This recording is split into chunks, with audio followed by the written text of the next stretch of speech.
स्वागत है आपका योगेंद्र साहू ऑनलाइन क्लासेस में। तो हम लोग आज करने वाले हैं मौर्योत्तर काल, है ना? मौर्योत्तर काल। इसी में हम लोग जो इंडो ग्रीक, कुषाण ये सब पढ़े थे, उसका भी आपका एमसीक्यू देखने को मिल जाएगा इसमें, ठीक? 2 टॉपिक्स का मैंने बोला था ना कि मर्ज एमसीक्यू लेके आएँगे करके। कौन-सा आपका एक जो इसमें हम लोग मौर्योत्तर काल जिसमें कौन-कौन सा वंश पढ़े थे आपका? कर्ण वंश पढ़े थे, आंध्र सातवाहन वंश पढ़े थे और शुंग वंश पढ़े थे, है ना? इसका प्लस इंडो ग्रीक बैक्ट्रियन, है ना? इसका इन दोनों का थ्योरी पोर्शन कंप्लीट होने के बाद एक एमसीक्यू आएगा, तो वो एमसीक्यू आपका ये है, ठीक? तो चलिए करते हैं, तो उस थ्योरी पोर्शन को भी हम लोग इस एमसीक्यू के माध्यम से ठीक इसके पहले एक थोड़ा-सा रिवाइज़ कर लेते हैं, ठीक? देखिए मौर्योत्तर काल वाले में हम लोग क्या-क्या देखे थे, जो मौर्य वंश के बाद आया ना मौर्योत्तर काल, इसमें क्या करते हैं क्या करता है जो पुष्यमित्र शुंग होता है ना? किसका सेनापति होता है वो? मौर्य वंश के सबसे अंतिम शासक बृहदत्त का सेनापति, ठीक? क्या होता है ये? ब्राह्मण होता है ना? ये क्या होता है? ब्राह्मण होता है और किसकी हत्या कर देता है? बृहदत्त की हत्या करके नया साम्राज्य स्थापित करता है, ब्राह्मण साम्राज्य भी बोला जा सकता है इसको, है ना? तो शुंग वंश की स्थापना करता है ये, ठीक? कौन? पुष्यमित्र शुंग, ठीक? अब उसके बाद आता है कि कर्ण वंश, है ना? उसके बाद क्या आ जाता है आपका? कर्ण वंश। कर्ण वंश में हम लोग क्या देखे थे कि उसी में ही जो आपका अ, ये जो शुंग वंश है उसका सबसे अंतिम शासक कौन? देवभूति। उसकी हत्या कौन कर देता है फिर? वसुदेव कर देता है ना? वसुदेव कर देता है, ठीक? तो शुंग वंश का सबसे अंतिम शासक देवभूति, देवभूति की हत्या कौन कर रहा है? कर्ण वंश का कौन कर रहा है? जो कर्ण वंश की नींव रखेगा कौन? वसु, ठीक? वो भी क्या होता है इसका सेनापति होता है, वो भी ब्राह्मण होता है, ठीक? मतलब जैसे को तैसा मिलता है, ठीक? इस इन चीज़ों को याद रखिएगा। फिर उसके बाद कर्ण वंश हो गया था, उसके बाद हम लोग देखे थे आपका कौन-सा? सातवाहन वंश देखे थे, ठीक? तो सातवाहन वंश का हम लोग क्या पढ़े थे कि उसमें सबसे सशक्त शासक कौन था आपका? गौतमीपुत्र सतकर्णी था सबसे महत्वपूर्ण शासक। और एक चीज़ ये भी देखी थी कि मौर्य साम्राज्य के बाद आपका सबसे सशक्त साम्राज्य कौन-सा होता है आपका? है ना? ये आपका सातवाहन वंश होता है, ठीक?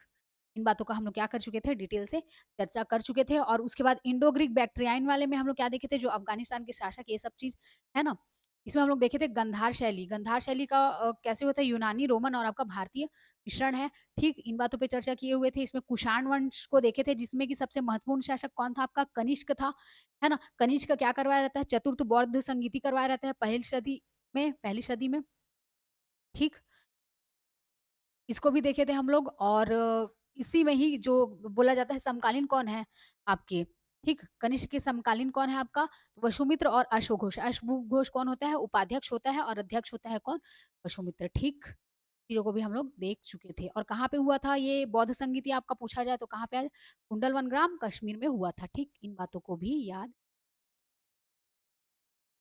और इसी में ही हम लोग ये भी देखे थे जैसे कि आपका प्रथम ईरानी आक्रमण जो हुआ था डेरियस या फिर दारा से हुआ था, यूनानी शासक जो यहाँ पे था उसके बारे में भी हम लोग चर्चा किए हुए थे, है ना? और यूनानी वाला जो है आपका द्वितीय विदेशी आक्रमण है, इनके बारे में भी चर्चा किए हुए हैं हम लोग, ठीक? तो आप लोग जो है इसके बारे में डिटेल से पढ़िएगा।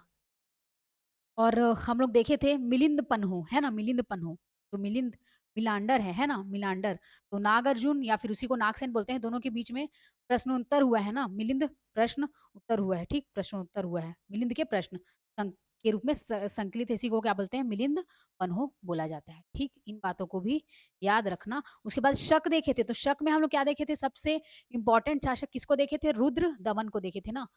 तो जिसका क्या है जूनागढ़ का अभिलेख है जो कि सर्वप्रथम संस्कृत में लिखा हुआ है, ठीक? हम क्या हुआ है संस्कृत में लिखा हुआ है, ठीक? रुद्र दमन को देख लिए थे हम लोग, है ना? ठीक, किसमें? शक में, शक शासक में। उसी तरह फिर क्या आता है आपका फिर उसके बाद पार्थियन आता है, ठीक? पार्थियन में फिर हम लोग किसको देखे हैं? गोंदो फर्निस को देखते हैं। किसको देखते हैं? गोंदो फर्निस को देखते हैं, जिसके शासन काल में ही, है ना? गोंदो फर्निस जिसके शासन काल में आपका क्या है? ईसाई धर्म के प्रचार के लिए कौन आते हैं? ईसाई धर्म के प्रचार के लिए इसके शासनकाल में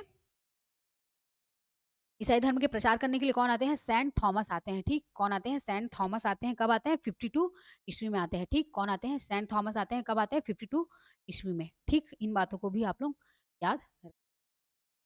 उसके बाद कुषाण वंश का तो देख लिए कनिष्क, है ना? पार्थियन का देख लिए गोंदोफर्निच और उसका देख लिए हम लोग क्या? शक का रुद्र दमन, ठीक? एक-एक मतलब जो इम्पोर्टेंट है, उन्हीं को बस याद रखना है आप लोगों को। अब चलिए लगाते हैं मतलब एमसीक्यू, फिर इसी में ही थ्योरी पोर्शन को भी कंप्लीट करते जाते हैं। देखिए, अंतिम मौर्य सम्राट बृहदत्त बृहदत्त की हत्या कर किसने शुंग वंश की स्थापना 185 ईसा पूर्व में की? अब एक चीज याद रखिएगा, देखिए हम लोग चर्चा किए हुए थे कि 323 ईसा पूर्व में क्या होता है, सिकंदर की क्या हो जाती है, मौत हो जाती है ना। और वही 322 को 320 ईसा पूर्व में नंद नंद जो नंद वंश का जो घनानंद होता है उसकी उसको मृत्यु देकर हत्या कर, है ना, मौर्य वंश की नींव रखी जाती कब, 322 ईसा पूर्व में, किसके द्वारा, चंद्रगुप्त मौर्य के द्वारा, है ना। और उसके ही बाद क्या बोलते हैं 322 से लेके फिर 185 ईसा पूर्व में आपका क्या होता है, जो वृहदत्त होता है सबसे अंतिम शासक है मौर्य वंश का, क्या है, सबसे अंतिम शासक। इसकी हत्या कौन करेगा, इसी का सेनापति पुष्यमित्र शुंग करेगा। कौन करेगा, पुष्यमित्र शुंग करेगा, है ना। फिर ब्राह्मण ब्राह्मण साम्राज्य का क्या करेगा, वो आरंभ करेगा, है ना। ये जो जितना भी देखे अभी, ये जो अशोक वाला था, है ना, ये सब क्या है, ये जो मौर्य वंश वाले हैं। चंद्रगुप्त मौर्य अपने जीवन के अंतिम काल समय में जैन धर्म को अपना लेता है। और जो आपका क्या बोलते हैं, ये अशोक है, वो कलिंग की विजय के बाद बौद्ध धर्म को अपना लेता है ना। जैन धर्म को चंद्रगुप्त मौर्य अपना रहा है अपने जीवन के अंतिम काल में, और दक्षिण की तरफ प्रसार के लिए चला जाता है ना। और वहीं पे ही उसकी मृत्यु भी हो जाती है, कहाँ, श्रवण बेलगोला, जहाँ पे गोमतेश्वर जी की मूर्ति है करके हम लोग चर्चा भी किए हुए थे, है ना, 2750 की, है ना, मैसूर में। तो वहीं श्रवण बेलगोला में क्या हो जाती है, मृत्यु हो जाती है चंद्रगुप्त मौर्य की। और ये जो आपका अशोक है ना, जो अशोक है वो क्या करता है, जो आपका कलिंग है उसको विजय करने के बाद रक्त संहार, बहुत रक्तचाप, ये सब चीज को पूरा देख के रक्त संहार को द्रवित हो उठता है और बौद्ध धर्म को अपना लेता है, ठीक। तो इस तरीके से देखा जाए तो इधर जो हिंदू सनातनी जो भी था, है ना, धर्म जो भी था, वो क्या है, एक तरीके से दब गया था, है ना, क्योंकि बौद्ध धर्म का ज्यादा प्रसार हो गया था। तो ये पुष्यमित्र शुंग क्या करता है कि हत्या करके फिर से वापस से नींव रखता है हिंदू धर्म, तो खुद ये ब्राह्मण था, है ना। इन चीजों को भी याद रखिएगा। अब यहीं से देखिए वसुमित्र कौन था। वसुमित्र आपका चतुर्थ बौद्ध संगीति कनिष्क, जो कुषाण वंश का कनिष्क आएगा, उसमें ये अध्यक्ष बनता है, ठीक। चतुर्थ बौद्ध संगीति में अध्यक्ष बनेगा वसुमित्र, और आपका अश्वघोष कौन बनेगा, अध्यक्ष बनेगा, उपाध्यक्ष बनेगा, ठीक। अब देखिए, पुष्यमित्र शुंग मौर्य सम्राट बृहदत्त की राजकीय सेना में किस पद पर आसीन था, तो क्या था वो, क्या था, ये सेनापति था, ठीक। क्या था, ये सेनापति था, ठीक। उसके बाद चलते हैं अगला। अगला है आपका कण्व वंश का संस्थापक कौन है, ठीक। कण्व वंश का संस्थापक कौन है, तो ऑप्शंस दिए हुए हैं। तो इसके कर्ण वंश का संस्थापक कौन होता है, आपका वसुदेव होता है, ठीक। कौन होता है, कर्णदेव का संस्थापक, कर्ण वंश का संस्थापक वसुदेव होता है। तो देखिए इसमें भी जो शुंग वंश है ना, शुंग वंश की नींव कैसे रखी गई, शुंग वंश की नींव बृहदत्त की हत्या करके, कौन किया, उसी का सेनापति, कौन किया, उसी का सेनापति पुष्यमित्र, पुष्यमित्र शुंग, है ना। और वैसे ही कर्ण वंश की स्थापना करने के लिए, ठीक, कर्ण वंश की स्थापना करने के लिए जो क्या बोलते हैं आपका देवभूति है ना, देवभूति, उसकी हत्या कौन करता है, वसुदेव, वसुदेव, है ना। ये भी उसका सेनापति होता है, ये भी ब्राह्मण होता है ना। वसुदेव हत्या कर देता है, ठीक, किसकी, देवभूति की। इसकी हत्या करके कर्ण वंश की स्थापना करता है, और यहाँ पे पुष्यमित्र शुंग बृहदत्त की हत्या करके शुंग वंश की स्थापना करता है। तो इस तरीके से है, मतलब जैसे को तैसा हुआ है इधर, है ना, चीजों को याद रखेंगे। अब उसके बाद देखिए अगला, सातवाहन आंध्र सातवाहन वंश का संस्थापक कौन था, तो कौन था, शिमुक था। कौन था, सातवाहन वंश, आंध्र सातवाहन वंश का संस्थापक कौन था, आपका शिमुक था, ठीक। और यहाँ पे जो गौतमी पुत्र सतकर्णी दिया हुआ है आपका, यहाँ पर जो गौतमीपुत्र सतकर्णी दिया हुआ है, सबसे महत्वपूर्ण शासक है गौतमीपुत्र सतकर्णी। इन चीजों को भी याद रखिएगा करके आपको मैंने थ्योरी पोर्शन में भी बोला था, ठीक। सातवाहन आंध्र सातवाहन वंश का संस्थापक कौन हो गया, सीमुख, और गौतमीपुत्र सतकर्णी महत्वपूर्ण शासक। और एक चीज और याद रखिएगा सातवाहन शासक में कि मौर्य साम्राज्य के बाद सबसे सशक्त शासक अगर देखा जाए तो आपका कौन सा हो जाएगा, सबसे सशक्त शासन आपका सातवाहन शासन ही हो जाएगा, ठीक। सातवाहन का समय या सातवाहन का काल, ठीक। बातों को भी आप लोग को क्या रखना है, याद रखना है, ठीक। उसके बाद देखिए अगला क्वेश्चन है आपका, सातवाहन ने पहले स्थानीय अधिकारों के यप में काम किया था, ठीक। तो किनके यहाँ इन्होंने कार्य किया हुआ था, मौर्यों के अधीन, ठीक। किनके यहाँ काम किए थे ये, मौर्यों के अधीन काम किए थे, ठीक। मौर्यों के अधीन क्या किए थे, काम किए थे। सातवाहनों ने पहले स्थानीय अधिकारियों के यप में काम किया था, ठीक। यप में काम किए थे तो मौर्यों के अधीन किए थे, ठीक। निम्नलिखित में से वह महानतम कुषाण नेता कौन था जो बौद्ध बन गया? तो कौन बन गया आपका? कनिष्क। कौन बन जाता है? कनिष्क बन जाता है, ठीक? और कनिष्क क्या है? बौद्ध बन जाता है। वह महानतम कुषाण नेता कौन था जो बौद्ध बन गया था? और यही है चतुर्थ बौद्ध संगीति करवाते हैं, कहाँ पे? कुंडवन ग्राम में आपके, है ना? चतुर्थ बौद्ध संगीति पहली सदी ईस्वी में, है ना? पहली सदी ईस्वी में। और कहाँ पे? कश्मीर में आपके, है ना? और अध्यक्ष कौन होते हैं? वसुमित्र। और उपाध्यक्ष कौन होते हैं? अश्वघोष। इन बातों को भी याद रखिएगा। चतुर्थ बौद्ध संगीति। और बौद्ध बनाने में इनका किसका हाथ होता है? कनिष्क को। नागार्जुन उन्हीं को ही क्या बोला जाता है? नागसेन। ठीक? शून्यवाद का सिद्धांत दिए थे जो कि किसके सापेक्षता के सिद्धांत के पर्याय है। ठीक? इन बातों को भी याद रखिएगा। अब बढ़ते हैं अगले क्वेश्चन में। कुषाण काल के दौरान मूर्ति कला की गंधार शैली निम्नलिखित में से किसका मिश्रण है? तो किसका मिश्रण है ये? भारत, ग्रीक, यूनानी शैली का मिश्रण है। ठीक? इस्लाम तो पढ़े ही नहीं अभी तक, ईनानी नाम का कोई चीज देखे नहीं, चीन का भी डिस्कस नहीं किया अभी तक। थ्योरी क्लास में हम लोग भारतीय, ग्रीक, यूनानी, रोमन इसी सब का ही डिस्कशन करते आ रहे हैं। ठीक? तो इसको याद रखिए, जो गंधार शैली है आपका भारत, ग्रीक और यूनानी शैली का क्या है? मिश्रण है। अब देखिए अगला, कनिष्क की राजधानी क्या थी? तो हम लोग पढ़े थे कनिष्क दो जगह को राजधानी बनाया था। किसको किसको? पुरुषपुर, इसी को क्या बोलते थे? पेशावर। इसी को क्या बोलते थे? पेशावर। और एक क्या था आपका? मथुरा, है ना? और एक क्या था आपका? मथुरा। ठीक? पुरुषपुर को ही क्या बोलते थे? पेशावर। और और किसको बनाया था? मथुरा। दो जगह को राजधानी बनाया था कौन? कनिष्क। अब देखिए अगला, यहाँ पे देखिए वही जो बोल रहा है, पुरुषपुर निम्नलिखित में से किसका दूसरा नाम है? तो पेशावर का दूसरा नाम है। ठीक? का दूसरा नाम है, पेशावर का दूसरा नाम है। चरक किसके राज चिकित्सक थे? तो जो चरक होता है ना, चरक साहित्य के रचयिता भी हैं, है ना? तो चरक जो होते हैं वो कनिष्क के राज चिकित्सा थे। किसके थे? कनिष्क के राज चिकित्सा थे। इन बातों को भी आप लोग ध्यान रखिएगा। अब चलते हैं आगे। तक्षशिला के प्रसिद्ध स्थल होने का कारण था। तो तक्षशिला क्यों प्रसिद्ध था? क्योंकि वहां गंधार कला का क्या था? बहुत ही उद्भव हुआ था। ठीक? तक्षशिला के प्रसिद्धि स्थल होने का कारण क्या था? गंधार कला से निर्मित था। तो गंधार कला की प्रसिद्धि थी। भारत में सर्वप्रथम स्वर्ण मुद्राएं किसने चलवाई? सर्वप्रथम बोल रहा है। ठीक? सर्वप्रथम जो है सोने के स्वर्ण मुद्राएं किन्होंने चलवाए? ठीक? तो आप क्या लोगे? Indo Bactrian. इसको भी हम लोग पढ़े थे, तो मैंने बोला भी था बैक्ट्रियन वाले लाइन में जो हम लोग देख रहे थे, शुरू का ही थ्योरी पोर्शन जाता हो, पैराग्राफ, फर्स्ट पैराग्राफ में ही इंडो बैक्ट्रियन ही भारत में सर्वप्रथम क्या चलवाए थे? स्वर्ण मुद्राएं। जब शुद्ध स्वर्ण मुद्राएं जब बोलेगा तो देखेंगे आगे क्या चीज को आंसर लेना है। ठीक? यहाँ पे अगर भारत में सर्वप्रथम स्वर्ण मुद्राएं चलाया गया तो क्या लेंगे? Indo Bactrian. ठीक? किस संग्रहालय में कुषाणकालीन मूर्तियों का संग्रह अधिक मात्रा में देखने को मिलता है? बोल रहा है। ठीक? क्या बोल रहा है?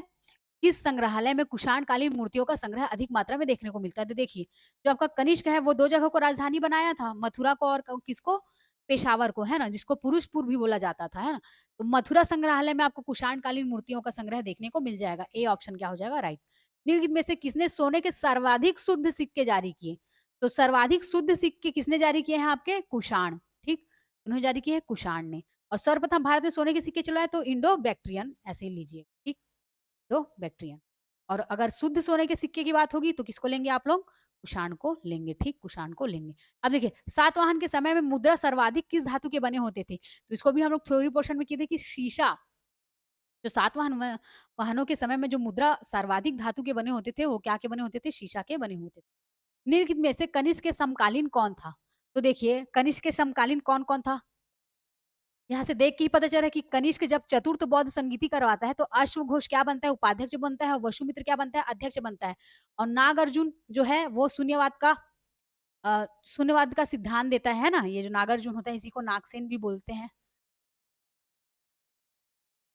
और मिलिंद पन्हा और इसी नागार्जुन का क्या हुआ है? प्रश्नोत्तर हुआ है। मिलिंद पंधो मतलब मिलिंद के प्रश्न। ठीक? इन बातों को भी आप लोगों को याद रखना है। याद। अब देखिए अगला, किस वंश के शासकों ने ब्राह्मणों एवं बौद्ध भिक्षुओं को कर मुक्त भूमि या गांव भूमि अनुदान देने की प्रथा आरंभ की? ठीक? तो किन्होंने की थी? सातवाहन वंश ने की थी। किन्होंने की थी? सातवाहन वंश ने की थी। और एक बात, प्रथम अभिलेख भी जो मिले हैं इनके, मतलब कि दान दे रहे हैं करके, है ना? दान दे रहे हैं करके जो अभिलेख मिले हैं प्रथम, किनके मिले हैं आपके? इन्हीं के मिले हुए हैं, सातवाहन वंश के। ठीक? किस वंश के शासकों ने ब्राह्मणों एवं बौद्ध भिक्षुओं को कर मुक्त भूमि या गाँव भूमि अनुदान देने की प्रथा प्रारंभ की? तो किन्होंने की थी? सातवाहन वंश ने की थी, ठीक? सातवाहन वंश ने की थी, बात को याद। भारतीय रंगमंच में यवनिका पर्दा का शुभारंभ किसने किया था? ठीक, पर्दा का शुभारंभ किसने किया था? तो किन्होंने किया था? यूनानियों ने किया था। किन्होंने? यूनानियों ने, ठीक? वो भी याद रखिएगा। पर्दा का जो शुभारंभ है किन्होंने किया है? यूनानियों ने किया है। क्योंकि शक, पार्थियन और कुषाण जो पढ़े थे उसमें हम लोग ये चीज़ देखे नहीं थे, ये लाइन, है ना? वही मैं बोलती हूँ जब थ्योरी पोर्शन हम लोग पढ़ेंगे तो उसमें अगर कुछ पॉइंट्स अगर छूट जाते हैं तो उसको हम लोग कहाँ पे कवर कर लेते हैं? एमसीक्यू जब पढ़ते हैं वहाँ से, ठीक? तो रंगमंच में यवनिका पर्दा का शुभारंभ कहाँ से हुआ है? यूनानियों से, ठीक?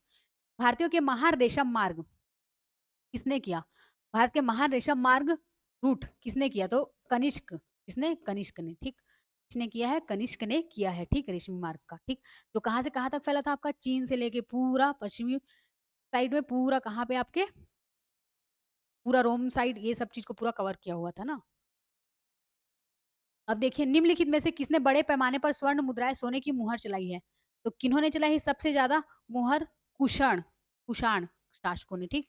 कुषाण शासकों ने, ठीक? और शुद्ध सोने के सिक्के चलवाए हैं, ठीक? कुषाण शासकों ने। निम्नलिखित में से किसने बड़े पैमाने पर स्वर्ण मुद्रे सोने की मुहर चलाई थी? कुषाण शासकों ने शुद्ध सोने के सिक्के चलाए थे और भारत में सर्वप्रथम सोने के सिक्के चलाए तो इंडो बैक्टीरियाई ऐसा करके आंसर लेना।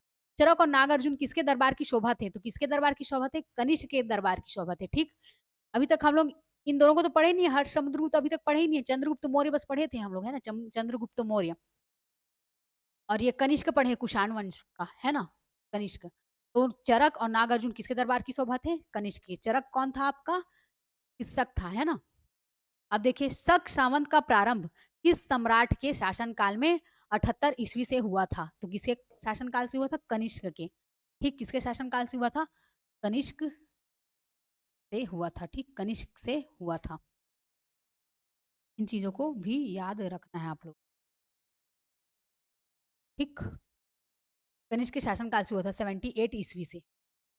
और इसी शक संवत को जो है इसी शक संवत को ही हम लोग आज यूज करते हैं, भारतीय सरकार ने इसे अपनाया हुआ है, ठीक? इसी शक संवत को हम लोग क्या करते हैं? यूज करते हैं आज के डेट। तक्षशिला विश्वविद्यालय स्थित था कहाँ? पाकिस्तान में, ठीक? तक्षशिला विश्वविद्यालय कहाँ था? क्योंकि आपका जो भारत था, जो महाजनपद था, वो पूरा कहाँ तक? हिंदू कुश तक पूरा फैला हुआ था, पाकिस्तान, अफगानिस्तान ना पूरा इतना पढ़ते हैं ना हम लोग पूरा, तो मतलब महाजनपद इधर पढ़ते हैं पूरा, तो उन क्षेत्र को भी लिया जाता था पहले। अभी जैसे भारत का नक्शा ऐसे करके बनता है हम लोगों का, पहले पूरा इधर ऐसे खुला हुआ टाइप का था, ठीक? प्राचीन काल में कलिंग का महान शासक कौन था? तो कलिंग का महाशासक कौन था? खारवेल था। कलिंग का खारवेल करके बार-बार नाम सुनने को मिलता है ना? और ये मयूर शर्मन कौन है? जो 18 बार क्या करवाया था? अश्वमेध यज्ञ करवाया था, है ना? थ्योरी पोर्शन में देखे थे ये मयूर शर्मन 18 बार क्या करवाया था? आपका अश्वमेध यज्ञ करवाया था। बिंदुसार कौन है? आपका चंद्रगुप्त मौर्य का बेटा बिंदुसार, है ना? और अजातशत्रु कौन है? अजातशत्रु बिंबसार का बेटा है, बिंबसार। बिंबसार अलग है, बिंदुसार अलग है। बिंबसार, अजातशत्रु, उदयन ये सब हर्यक वंश के हैं, ठीक? कुषाण काल में सबसे अधिक विकास किस क्षेत्र में हुआ था? तो किस क्षेत्र में हुआ था कुषाण काल में? वास्तुकला में हुआ था सबसे ज़्यादा आपका विकास, ठीक? कंधार चलिए, ये सब चीज़ मथुरा, चलिए ये सब सारी चीज़ें। सातवाहनों ने आरंभिक दिनों में अपना शासन कहाँ शुरू किया था? तो कहाँ पे शुरू किए थे? आंध्र, इसलिए इनको आंध्र सातवाहन वंश भी कहा जाता है, ठीक? सातवाहन राज्य की राजधानी क्या थी? ठीक, क्या पूछ रहा है इसमें 27वें नंबर का क्वेश्चन, सातवाहन वंश की राजधानी क्या थी? तो क्या थी? पैठन या प्रतिष्ठान। क्या था? पैठन या प्रतिष्ठान। इसको हम लोग थ्योरी पोर्शन में भी पढ़ चुके हैं। सातवाहन राज्य की राजधानी क्या थी? पैठन या प्रतिष्ठान।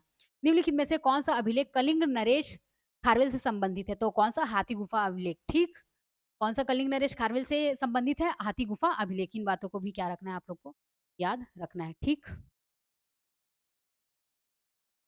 किस सातवाहन नरेश ने गाथा सप्तशती नामक महत्वपूर्ण कृति की रचना की? तो कौन ने किया था? हाल ने, ठीक?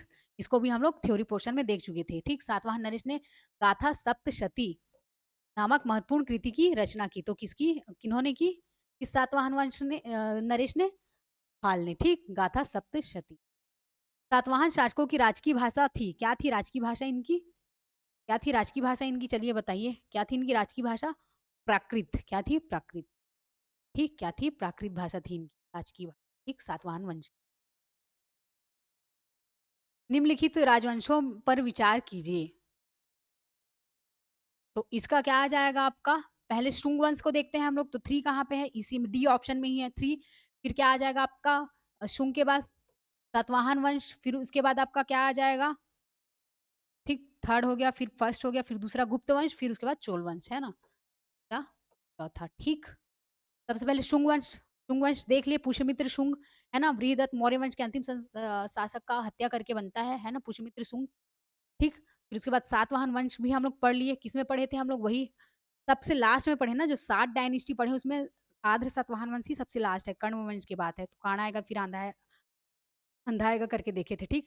गौतमी पुत्र सतकर्णी सबसे ज्यादा महत्वपूर्ण है इसमें सातवाहन शासक में, ठीक। और सिमुक जो था इसका संस्थापक था सातवाहन वंश, ठीक। इन बातों को भी याद रखिएगा। अब चलते हैं नेक्स्ट क्वेश्चन। मौर्य साम्राज्य के ध्वंस के पश्चात कई आक्रमणों की श्रृंखला रही। भारत पर सबसे पहले आक्रमण निम्नलिखित में से किसने किया? ठीक। तो जब हम लोग इंडो ग्रीक वाले में पढ़ रहे थे तो उसी में ही देखे थे कि मौर्य शासन के पश्चात कौन आते हैं? आपके बैक्ट्रियन ग्रीक लोग आते हैं, ठीक। अफगानिस्तान के शासक ऐसे करके भी इनको बोला जाता है, ठीक। बैक्ट्रियन, ठीक। ये ऑप्शन आ जाएगा इसका। फिर उसके बाद अगला, और यही जो होते हैं बैक्ट्रियन, यही क्या करते हैं? भारत में सर्वप्रथम सोने के सिक्के चलवाते हैं। इन बातों को भी याद रखिए। और जो कुषाण होते हैं वो शुद्ध सोने के सिक्के चलाते हैं और सर्वाधिक मात्रा में सोने के सिक्के चलवाते हैं, ठीक। पार्थियन वाले में क्या देखे थे बताइए? चलिए, पार्थियन वाले में क्या देखे थे? गोदो फर्निश देखे थे, गोदो फर्निश, है ना? जो सेंट थॉमस जो है क्या करने आया रहता है? अ, अ, ईसाई धर्म का प्रचार करने आया रहता है ना? सेंट थॉमस है, ईसाई धर्म का प्रचार करने आया रहता है इसी गोंदो फार्निज पार्थियन के समय में। उसकी कहाँ पे हत्या किया कर दी जाती है? मालाबार में हत्या कर दी जाती है, ठीक। और जब शक वाला पढ़े थे हम लोग, है ना? शक, तो इसमें कौन सा सर्वशाली के बारे में पढ़े थे? मतलब शक में कौन से शासक के बारे में? रुद्रदमन के बारे में, है ना? जूनागढ़ का अभिलेख जो सर्वप्रथम किसमें लिखा हुआ है? संस्कृत भाषा में लिखा हुआ है, ठीक। संस्कृत में लिखा हुआ है। अब देखिए अगला, देखिए सूची 1 को सूची 2 से मिलाना है, तो देखते हैं यहाँ पे। अशोक को क्या बोला जाता था? प्रियदर्शी बोला जाता था। अशोक को प्रियदर्शी या देवनाम प्रिय, है ना? प्रियदर्शी या देवनाम प्रिय बोला जाता था। वही कनिष्क को देवपुत्र, देखिए कनिष्क का मैंने बताया था कि बिना शीश के, कनिष्क का जो है बिना शीश के, कनिष्क का जो है बिना शीश के आप लोगों को गूगल में फोटो मिल जाएगा, है ना? तो उसी जो मिला हुआ है मूर्ति, उसी में ही लिखा हुआ है कि देवपुत्र राजा धीराज देवपुत्रो कनिष्क, ऐसे करके उसमें लिखा हुआ है, ठीक। तो देवपुत्र क्या हो गया? कनिष्क। कलिंग का चक्रवर्ती राजा कौन था? खारवेल, है ना? इसी का ही हाथी गुफा अभिलेख बहुत फेमस है ना? प्रसिद्ध है। अब उसके बाद कुमारगुप्त, अभी तक हम लोग कुमारगुप्त के बारे में नहीं देखे हैं। कुमारगुप्त क्या है? महेंद्र द्वितीय, ठीक। कुमारगुप्त क्या है? महेंद्र द्वितीय। बातों को भी याद रखिएगा, ठीक। तो आपका ए का 5 दोनों में है, भी है, इसमें भी है। फिर उसके बाद बी का 4 इसमें भी है, बी का 4 इसमें भी है। फिर उसके बाद खारवेल का क्या है? खारवेल सी ऑप्शन का 2 में है, इसमें भी है, इसमें भी है, ठीक। उसके बाद डी का क्या है आपका? 3 किसमें है? डी का 3 इसमें, ठीक। तो आपका डी ऑप्शन क्या हो जाएगा? राइट आंसर हो जाएगा, ठीक। डी ऑप्शन क्या हो जाएगा? Right answer. उसके बाद देखिए विक्रम संवत कब से प्रारंभ हुआ है, ठीक। विक्रम संवत कब से प्रारंभ हुआ है बोल रहा है। एक शक संवत है, एक आपका क्या है? शक संवत, है ना? एक आपका क्या है? शक संवत है और एक क्या है आपका? विक्रम संवत, ठीक। तो शक संवत किन्होंने जारी किया था? शक संवत कनिष्क के काल में शक संवत, है ना? तो 78 ईस्वी बोला जाएगा तो शक संवत। और विक्रम संवत आपका क्या है? विक्रम संवत जो आपका 34 नंबर का जो क्वेश्चन है, ये आपका 58 ईसा पूर्व है। क्या है?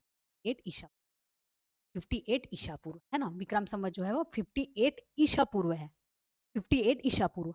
और जो आपका 78 ईस्वी है ओनली, वो शक संवत, इसी को ही हम लोग क्या है आज के डेट में यूज करते हैं ना। भारतीय सरकार इसको अपनाए हुए हैं शक संवत को, ठीक। कुषाण के समय का है ये, ठीक। कनिष्क वाला जो पढ़ते हैं ना हम लोग उस समय का। और ये विक्रम संवत आपका 58 ईसा पूर्व है, ठीक। बातों को याद रखिए। ये देखिए यहाँ पे अब सही जोड़ी में मिलाने के लिए आ भी गया। शक संवत सर कहाँ किसमें है? 78 ईस्वी में है, ठीक। विक्रम संवत का देखिए 58 ईसा पूर्व है, ठीक। तो हम लोग को 2 चीज़ बस पता है अभी तक, क्योंकि गुप्त काल ये सब चीज़ तो हम लोग पढ़े नहीं है अभी, तो कहाँ से बता पाएँगे? है ना? शक संवत का क्या है? बी का 3, तो बी का 3 यहाँ है, बी का 3 यहाँ है। उसके बाद ए का क्या लगा है? 4, ए का 4 कहाँ है? इसमें, ठीक। अब देखिए सी का 2 और डी का 1, सी का 2 हो गया और डी का क्या हो गया आपका? 1 हो गया, ठीक। 3102 ईसा पूर्व और गुप्त संवत 320 ईस्वी, ठीक 320, ठीक। विक्रम संवत का देख लिए थे हम लोग, पहले शक संवत का देख लेते हैं 78 ईस्वी और विक्रम संवत का 58 ईस्वी, गुप्त का 320 और कली संवत्सर का 3102 ईसा। उसके बाद देखिए मौर्यों के बाद दक्षिण भारत में सबसे प्रभावशाली राज्य था, तो किनका था आपका? सातवाहन वंश का था। किनका था? सातवाहन वंश का था, ठीक। चीजों को भी याद रखिएगा। अब देखिए अगला, बुद्ध की खड़ी प्रतिमा निम्न में से किस काल में बनाई गई? तो कौन से काल में बनाई गई? तो कुषाण काल जब पढ़ रहे थे तो उसी में हम लोग देखे थे। कुषाण काल जब हम लोग पढ़ रहे थे तो उसी में देखे थे कि बुद्ध की खड़ी प्रतिमा बनाई गई थी इन्हीं के काल में। और एक और बुद्ध की मतलब कि पृथ्वी को छूते हुई एक झुकी हुई प्रतिमा है, वो कहाँ की है करके, तो बौद्ध वाले में एमसीक्यू कर रहे थे तब हम लोग देखे थे। तो बताइएगा आप लोग इसका कमेंट करके कि कहाँ पे थी, ठीक। और यहाँ पे सबसे प्रभावशाली शासक आपका सातवाहन था, है ना, मौर्यों के बाद पढ़े थे। और सबसे महत्वपूर्ण शासक कौन था? गौतमीपुत्र सतकर्णी।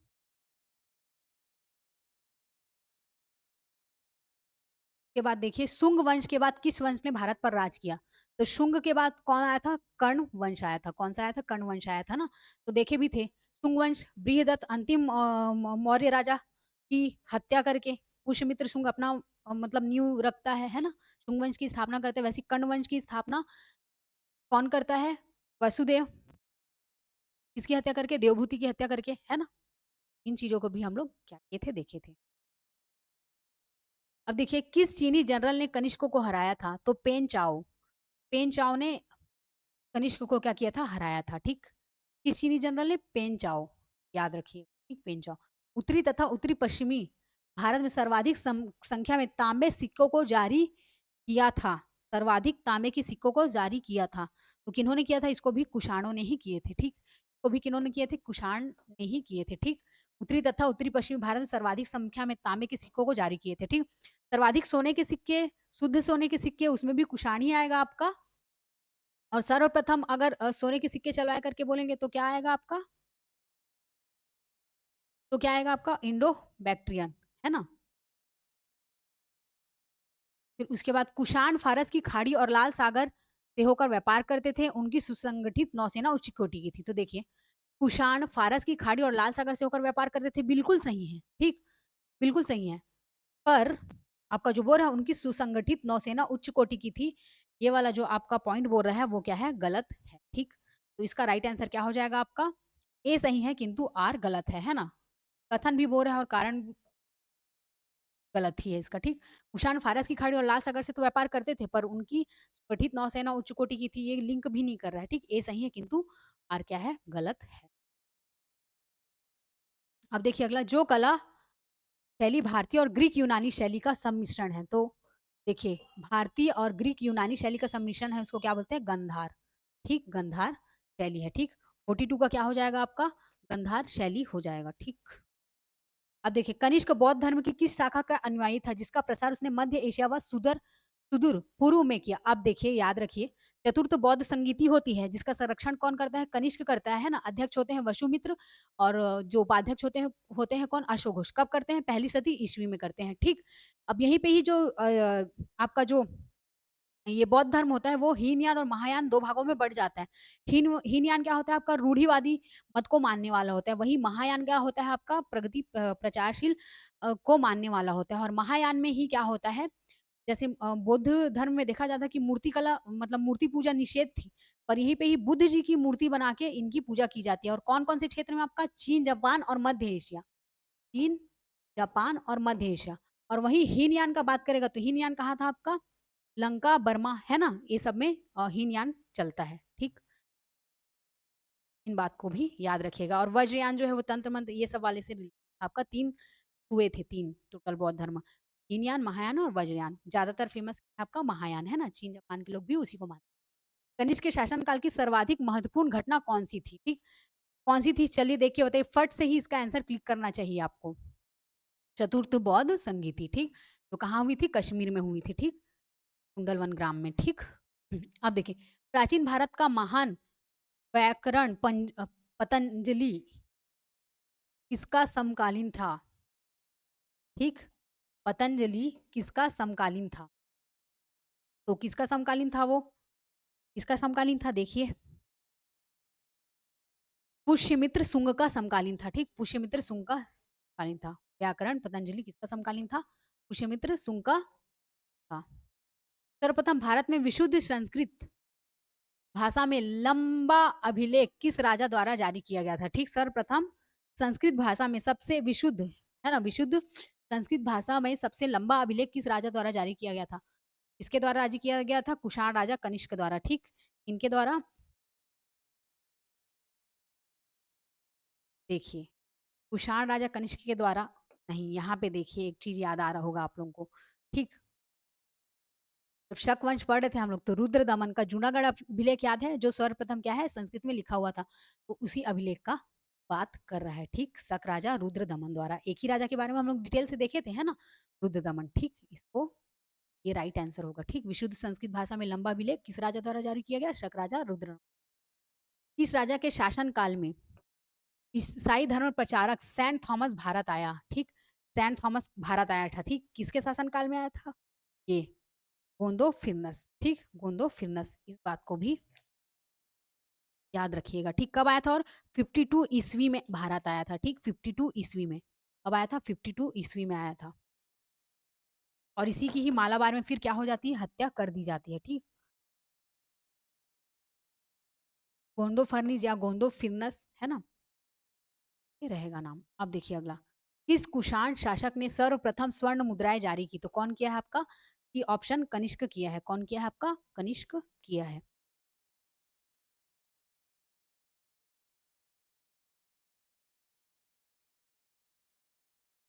देखिए रुक जाइए, कुषाण शासक से ही हुआ है आपका क्या है? स्वर्ण मुद्राएं जारी, ठीक? कुषाण कुषाण शासक से ही हुआ है सर्वप्रथम। देखिए हम लोग देखिए भारत में सर्वप्रथम सोने के सिक्के कौन चलवाए थे? आपका कौन चलाए थे? इनको देखे थे हम लोग इंडो बैक्ट्रियन, ठीक? उसके बाद हम लोग उसके आगे बढ़े तो सर्वाधिक सोने के सिक्के, शुद्ध सोने के सिक्के कौन चलाए? कुषाण वंश, कुषाण शासक, ठीक? और सर्वाधिक चलाए और सर्वाधिक मतलब शुद्ध सोने के सिक्के चलाए, शुद्ध सोने के सिक्के चलाए और सर्वाधिक सोने के सिक्के चलाए। तो दोनों आएगा तो कुषाण वंश लेना है आपको। लेकिन जब बोलेगा सर्वप्रथम स्वर्ण मुद्राएं जारी की तो कौन किया था आपका? कौन किया था? कन्फ्यूशस द्वितीय। कौन किया था? कन्फ्यूशस द्वितीय, ठीक? कन्फ्यूशस द्वितीय, बात को याद रखिए। कौन किया था? कन्फ्यूशस द्वितीय, ठीक? किस वंश के शासकों ने क्षत्रप प्रणाली का प्रयोग किया था? ठीक?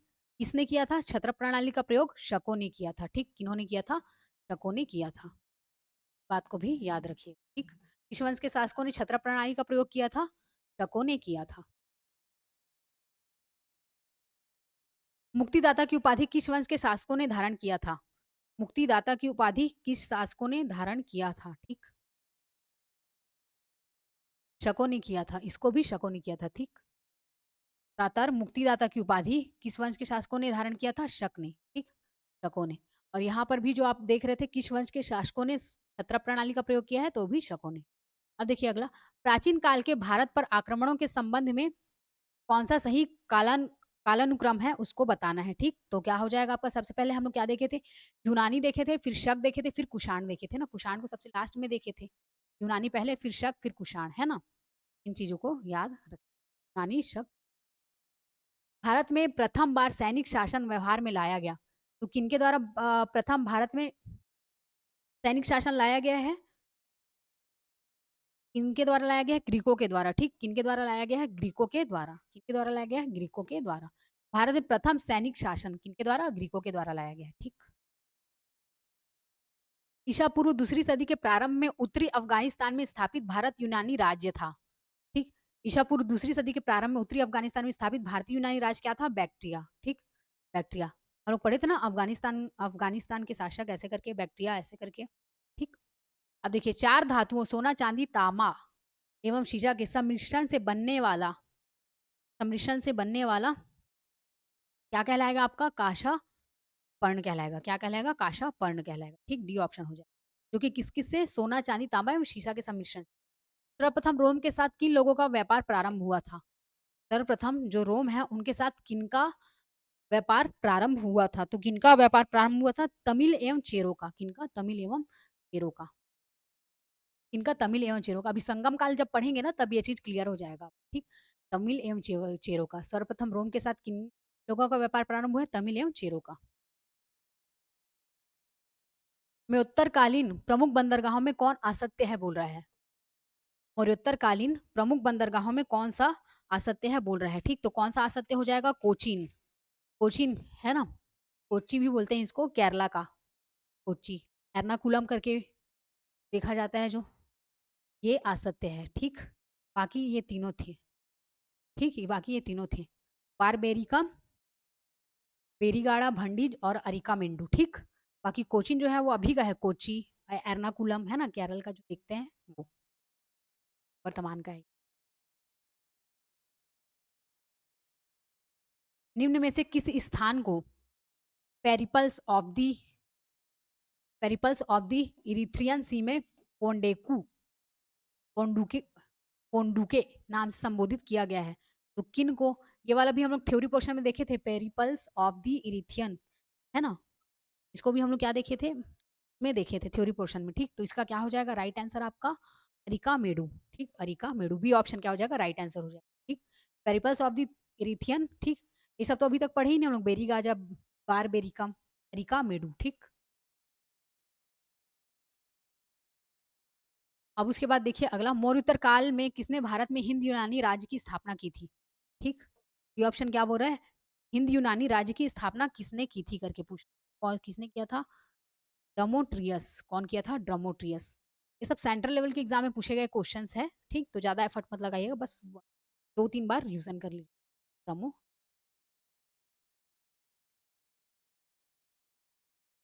तो निम्नलिखित में से किसने अपने जीवन के उत्तरार्ध में अपने पुत्र के हाथों राज सत्ता सौंपकर बौद्ध भिक्षु हो गया था? तो कौन था? मिनांडर। कौन था आपका? मिनांडर था। मिनांडर के बारे में भी हम लोग पढ़े थे, है ना?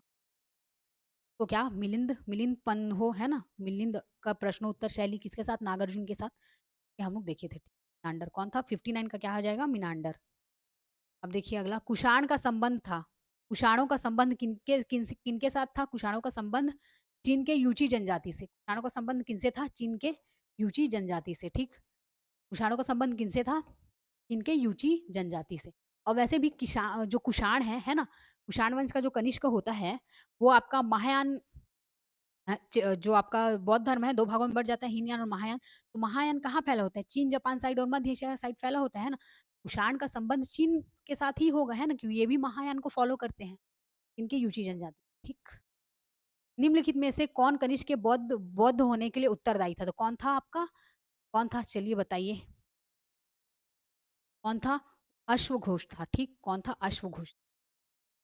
कनिष्क के बौद्ध होने के लिए उत्तरदायी कौन था? अश्वघोष था, ठीक? अश्वघोष था। ऊपर में एक लाइन मैंने शायद नागार्जुन दिए थे ऐसे करके बोला था ना, उस लाइन को थोड़ा स्किप कर लीजिएगा, ठीक? कनिष्क के बौद्ध होने के लिए उत्तरदायी कौन है? अश्वघोष। और यही अश्वघोष क्या है? चतुर्थ बौद्ध संगीति में क्या बनता है? उपाध्यक्ष बनता है, ठीक? चतुर्थ बौद्ध संगीति में क्या बनता है? ये उपाध्यक्ष बनता है, ठीक? और वसुमित्र क्या बनता है? अध्यक्ष बनता है ना? वसुमित्र क्या बनता है? अध्यक्ष, ठीक? पहली सदी ईस्वी में होता है और ये चतुर्थ बौद्ध संगीति, है ना? और ये कनिष्क क्या बनता है? संरक्षक बनता है, ठीक? चतुर्थ बौद्ध संगीति कहाँ होता है? कश्मीर में होता है ना? और को भी याद रखिएगा। कौन है बौद्ध होने के लिए उत्तरदायी कौन है कनिष्क के? आपके अश्वघोष। सूची 1 को सूची 2 से मिलाना है तो ये भी आपका देखिए, इंडो ग्रीक क्या है? हिंद यवन। तक क्या है? सीथियन। पार्थव क्या है? पहलव, ठीक? ए का 1, बी का 2, सी का 3, ठीक? इंडो ग्रीक क्या है? हिंद यवन। सक क्या है? सीथियन। और पार्थव क्या है? पहलव।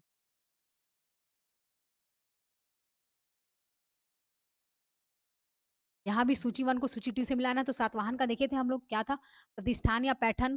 कुषाण का क्या था? पुरुषपुर को ही क्या बोलते थे? पेशावर। और एक और क्या चीज को बनाया था? मथुरा को भी बनाया था अपनी राजधानी, ठीक? उसके बाद देखिए क्या है आपका? चेदी है और एक क्या है? शुंग है। एक आपका क्या है? चेदी और एक क्या है आपका? शुंग। तो देखिए शुंग वंश की राजधानी क्या थी? विदिशा। और चेदी की क्या थी? कलिंग। हमारा छत्तीसगढ़ किसके अंतर्गत आता है? चेदी, चेदी महाजनपद के अंतर्गत आता है। इस बात को भी आप लोग याद रखिएगा। तो राइट आंसर क्या हो जाएगा आपका? ए का 1, बी का 2, सी का 3, डी का 4, ठीक? शुंग का विदिशा, चेदी का कलिंग, सातवाहन वंश प्रतिष्ठान पैठन और कुषाण का पुरुषपुर पेशावर। और एक और राजधानी थी, क्या थी? मथुरा। उसके बाद अगला है आपका रोमन साम्राज्य के अनुसरण कर पर किस वंश के शासकों ने कैसर सीज़र की उपाधि ग्रहण की थी 64 का। तो इसका भी क्या हो जाएगा आपका राइट आंसर कुषाण हो जाएगा, ठीक? इसका भी राइट आंसर क्या हो जाएगा? कैसर सीज़र की उपाधि ग्रहण किसने की थी? कुषाण ने की थी। के बाद देखिए अगला क्वेश्चन है निम्नलिखित में से किसका निर्माण शुंग काल में हुआ है?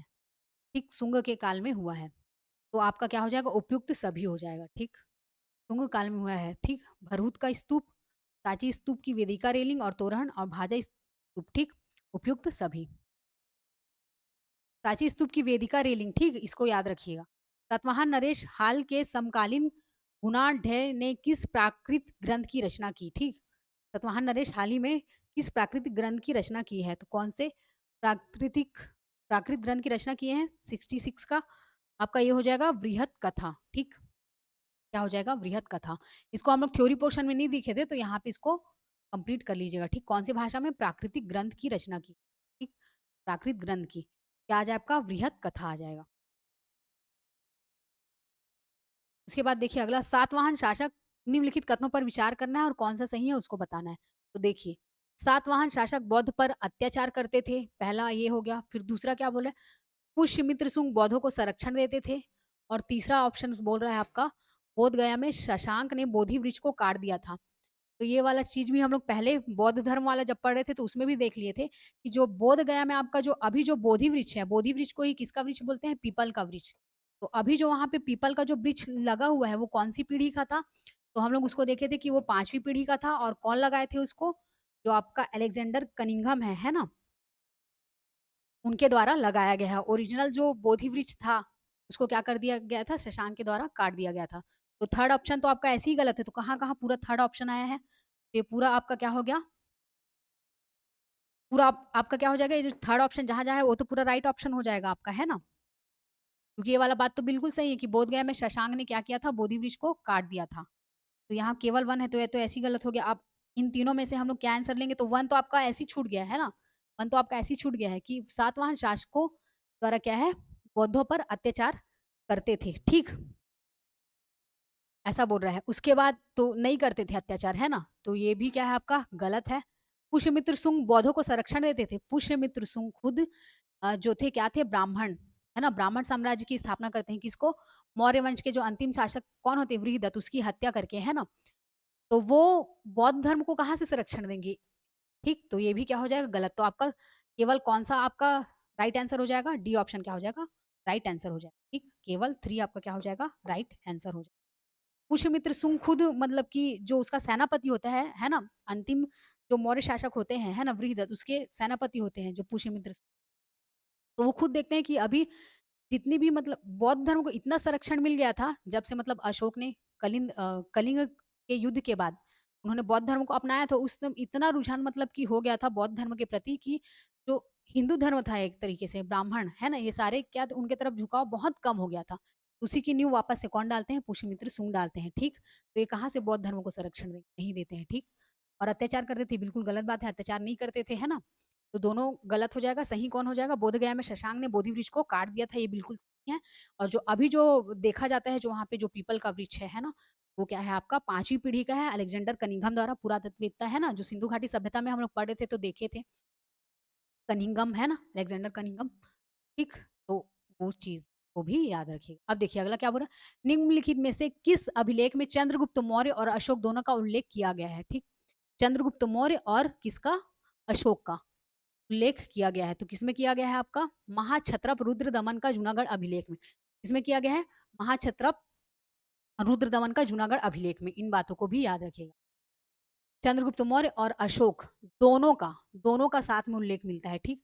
बाकी तो हम लोग देखे थे अशोक का नाम अशोक किसमें मिलता है? कौन से अभिलेख में मिलता है? चलिए बताइए। और दूसरी बात बाकी सब में उसको देवानाम प्रिय, प्रियदर्शी ऐसे करके बोले पर अशोक का नाम अशोक किस अभिलेख में मिलता है? ये भी आता है आप लोगों का, है ना? को भी याद रखिएगा। और पृथक कलिंग अभिलेख है, उसमें क्या बोला गया था? इस सारे जगत के मतलब सारी जगत के लोग क्या है मेरे बच्चे हैं ऐसे करके बोला गया था। पृथक कलिंग अभिलेख में, है ना? तो क्या आ जाएगा इसका? महाक्षत्रप रुद्रदमन का जूनागढ़ अभिलेख, ठीक? 68 का क्या हो जाएगा? बी ऑप्शन हो जाएगा। अब क्या बोल रहा है? प्राचीन भारत में निम्न में से किसी किस एक ने नियमित रूप से सोने के सिक्के चलाए थे? तो कौन चलाए थे? इसको हम लोग बार-बार देख चुके हैं इसके क्वेश्चन्स को। कौन चलाए थे? कुषाण चलाए थे और देखिए, सर्वाधिक सोने के सिक्के किसने चलाए? तो कुषाण, है ना? सोने के सिक्के चलाए कुषाण और अगर भारत में सर्वप्रथम सोने के सिक्के चलाए तो क्या आ जाएगा? इंडो-बैक्टीरियाई, ठीक? अब देखिए सबसे लास्ट क्वेश्चन यही है 70वें नंबर का आपका। क्या दिया हुआ है? प्राचीन भारत में देश की अर्थव्यवस्था में अत्यंत महत्वपूर्ण भूमिका निभाने वाले श्रेणी संगठन के संदर्भ में निम्नलिखित में से कौन-सा कथन सही है? ठीक? कौन-सा कथन सही है करके बोल रहा है।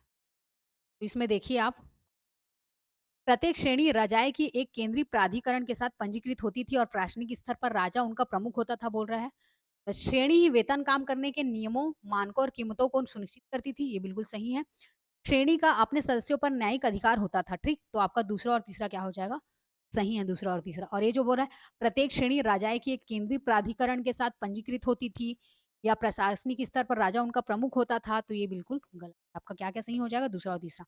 श्रेणी ही वेतन काम करने के नियमों, मानकों और कीमतों को सुनिश्चित करते थे और श्रेणी अपने सदस्यों पर क्या है? न्यायिक अधिकार होता था, ठीक? तो क्या आ जाएगा आपका? केवल दूसरा और तीसरा, ठीक? ये पूरा आपका मौर्य उत्तर एंड मौर्योत्तर काल का हो गया, ठीक है? मौर्योत्तर काल में क्या-क्या देखे थे हम लोग? शक देखे थे, है ना? और कण्व देखे थे, आंध्र सातवाहन वंश देखे थे हम लोग और उसके बाद इंडो ग्रीक बैक्टीरियाई वाला देखे थे हम लोग, है ना? और कुषाण देखे थे। तो ये सारा ये दोनों जो थ्योरी पोर्शन है उसके अलग-अलग वीडियो है ना? उसके बाद ये दोनों को कॉम्बो करके फिर इसका एमसीक्यू इसको लगाइएगा, ठीक? फिर आपका क्या है? ये कंप्लीट हो जाएगा मौर्योत्तर काल, उसके बाद इंडो ग्रीक बैक्टीरियाई कुषाण ये वाला पोर्शन, ठीक? अब इसके बाद हम लोग क्या पढ़ेंगे? संगम काल के बारे में पढ़ेंगे। थ्योरी पोर्शन और एमसीक्यू साथ में देख लेंगे संगम काल का। थ्योरी पोर्शन भी और एमसीक्यू साथ में देख लेंगे सब। ठीक। तो मिलते हैं फिर नेक्स्ट क्लास में। जो भी डाउट रहेगा कमेंट करके आप लोग ज़रूर बताइएगा।